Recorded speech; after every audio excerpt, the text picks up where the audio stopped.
नहीं 10 करोड़ रुपए चाहिए होंगे। 71 के जब आप हो जाएंगे, यही आपको 14 लाख रुपए चाहिए होंगे, 6 लाख रुपए चाहिए होंगे। तो जब आप 83 के हो जाएंगे, यही 6 लाख रुपए विल बी इक्विवेलेंट 36 लाख रुपए।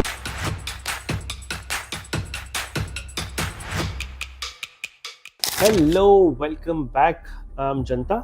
इस वीडियो का जो हम टॉपिक है वो डिस्क्लोज करेंगे कि क्या 3 करोड़ रुपए काफ़ी है आपकी रिटायरमेंट के लिए कि नहीं। और आंसर है नहीं। और अगर आप जानना चाहते हैं क्यों, मैं आपको लाइव कैलकुलेट करके बताऊंगा by the end of this video. तो please be with me, not a big video, so please be with me. पहले हम बात करते हैं कि रिटायरमेंट प्लान कैसे करें। देखिए, जब तक आप रिटायर नहीं होते, जो आपकी रिटायरमेंट एज है, तब तक क्योंकि आपके पास एक रेगुलर सैलरी आ रही है, तो आप मैक्सिमम रिटर्न करने की कोशिश करें। Try to maximise your return till the time you don't retire. Now after your retirement you can decide whether you want to continue with that high risk high return और you want to reduce your return, right. कई लोग mix है, it's a 50-50% split. कई लोग कहते हैं retirement के बाद रिस्क नहीं लेना क्योंकि रेगुलर सैलरी नहीं आ रही, तो लेट्स रिड्यूस द रिस्क। कई लोग, because they understand risk in, let's say, equity markets, for example, they continue with the same portfolio. So it's a 50-50 split. So maximize जब मैं risk बोलता हूँ तो of course हमें asset allocation करके चलना चाहिए। तो you invest in equity markets, you invest in gold, you invest in debt. So depending on your risk appetite, your research, you shortlist के आपका risk appetite और investment objective के हिसाब से क्या एसेट मिक्स है वो आप अपने आप डिसाइड कर सकते हैं। After retirement of course again आप अपने आप डिसाइड कर सकते हैं। अगर आपको सारी एसेट क्लासेस समझ अच्छे से आती है तो आप सेम कंटिन्यू कर सकते हैं। अगर आपको कुछ ट्वीक करना है तो आप ट्वीक कर सकते हैं। और आफ्टर रिटायरमेंट जब आपका जो रिस्क एपेटाइट है या इन्वेस्टमेंट ऑब्जेक्टिव है थोड़ा सा चेंज हो गया है, and when you are reducing it, always remember कि आप ज्यादा पैसा अपनी सेविंग से जरूरत से ज्यादा मत निकालिए, राइट। उसका भी एक लॉजिक है जो कि मैं एक वीडियो में मैंने आपको बताया भी था, जो हमारी सिस्टमैटिक विड्रॉल प्लान वाली वीडियो थी।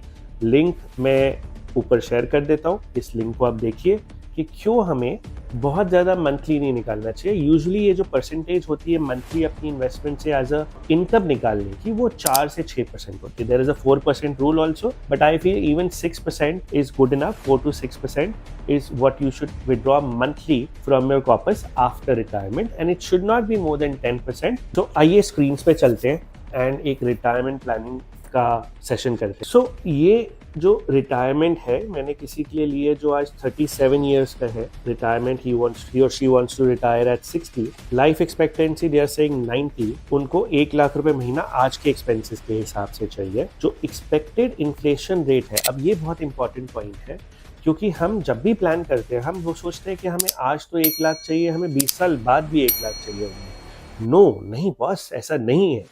Inflation will add on to the expenses, right. हम इसमें स्क्रीन रिकॉर्डिंग में देखेंगे और आगे जाके कि कैसे वो एड ऑन करते हैं। बट आज अगर आपको 1 लाख रुपए चाहिए, 20 साल बाद आपको कई ज़्यादा चाहिए होगा पर मंथ निकालने के लिए for your monthly expenses, right. So pre retirement 15% का रिटर्न, मैंने इसमें सेम रिटर्न लिया है। आई एम अज्यूमिंग के ये जो इन्वेस्टर है वो अग्रेसिव इन्वेस्टर है, इक्विटी मार्केट्स को समझते हैं, have gone through the ups and downs, are okay with the volatility, तो मैंने इसमें 15% का pre and post retirement return दिया है। अब नीचे चलते हैं, इसको देखते हैं। ये देखिए, ये इंपॉर्टेंट फिगर है। जो आपकी मंथली एक्सपेंसेस हैं at the time of retirement, जो आज कोई 37 का है, 23 ईयर्स बाद, आज अगर 1 लाख चाहिए तो 23 ईयर्स बाद at a 8% inflation rate 6 lakh रुपए चाहिए होंगे per month to meet your expenses which are worth 1 lakh rupees today.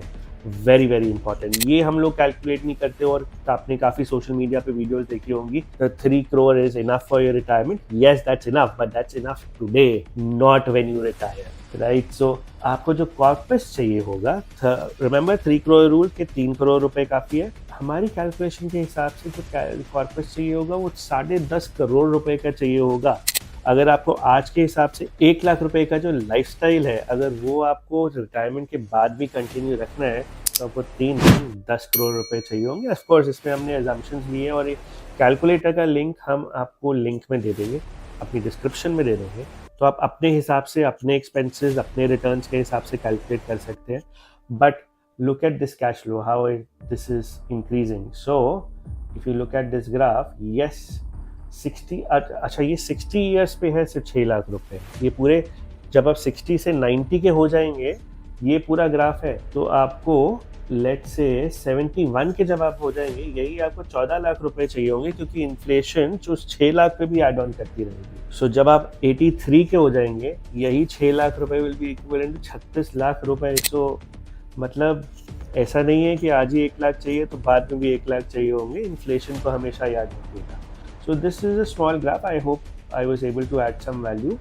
एक बार अगर कुछ थोड़ा सा ट्वीकिंग करना है, लेट से कोई आज 50-40 साल का है, उसको मान लेते हैं 1 लाख नहीं चाहिए, थोड़ा सा कम चाहिए, और 8% इन्फ्लेशन, 15% फ्री, और मान लेते हैं क्योंकि ये कंजर्वेटिव है तो इसके बाद रिटायरमेंट के बाद अब 10% का रिटर्न काफ़ी है। इस पे कैलकुलेट करके देखते हैं एक बारी। तो इस पे भी कम से कम 7 करोड़ का कॉर्पस चाहिए होगा, तब जाके जो आज 40 साल के हैं, सॉरी 50,000 रुपये चाहिए पर मंथ। 20 साल बाद जब रिटायर करेंगे, ये 50,000 would be equivalent to almost 2.5 lakh रुपए महीना। और इसका ग्राफ कैसे चलेगा? 2.5 लाख जब 74 के हो जाएंगे, यही 2.5 लाख उनको 7 लाख रुपए चाहिए होंगे, और उसके बाद 14 लाख रुपए चाहिए होंगे। सो इन्फ्लेशन को हमेशा याद रखिएगा।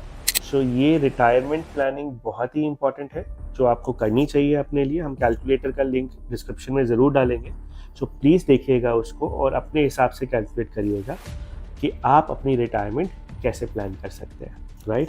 Thank you so much for showing the love. As always, please like, subscribe, share it with your friends. You feel there are some people who are about to retire, or your friend circle who want this retirement planning. Share the link with your friends. Probably it will help them as well, right? Thank you, Am Janta. Thank you for joining in. Adios from my end.